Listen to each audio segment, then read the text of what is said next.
Pensez-vous que votre passé à l'armée, en tant que général, vous donne une vision différente de nos politiciens? Oui, j'ai une façon très différente de voir les choses. Je vais bien sûr être un peu schématique, mais que font-ils? Ils passent leur temps à vouloir gagner une élection, donc à vouloir conquérir le pouvoir et le garder. Leur horizon, c'est la prochaine échéance électorale. Très bien.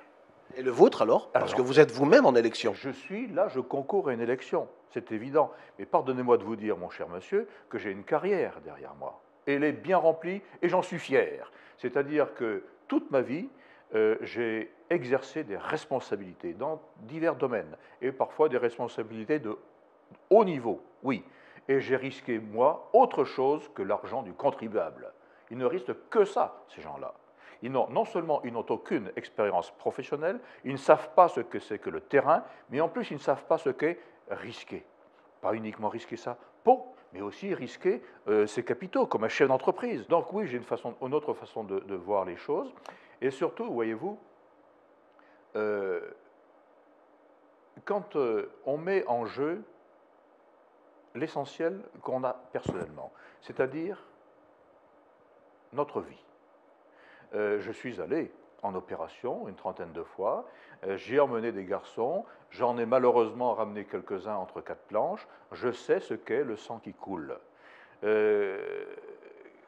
Faire cela, voyez-vous, c'est se placer sur un niveau que les puristes appelleraient métapolitique, c'est-à-dire on est au-delà de la politique, même de la vraie politique. C'est-à-dire que là, on engage ce qu'on a d'essentiel personnellement pour quelque chose qui est beaucoup plus grand que nous, c'est la France. Donc, cela nous donne, si vous voulez, une longueur de vue, y compris en politique, et qui est totalement différente de celle que vivent nos politiciens. Moi, quand je réfléchis aujourd'hui en politique, je réfléchis jusqu'à la fin du siècle, jusqu'à la fin du XXIe siècle, parce que quelques-unes des grandes orientations politiques du siècle qui vient sont déjà connues, par exemple en démographie. Hein, la démographie va fortement marquer le XXIe siècle.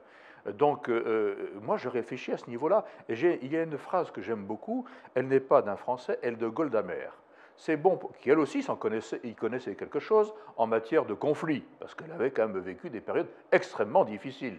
Donc, elle avait une longueur de vue, elle aussi. C'est bon pour un politicien que de penser à la prochaine échéance électorale.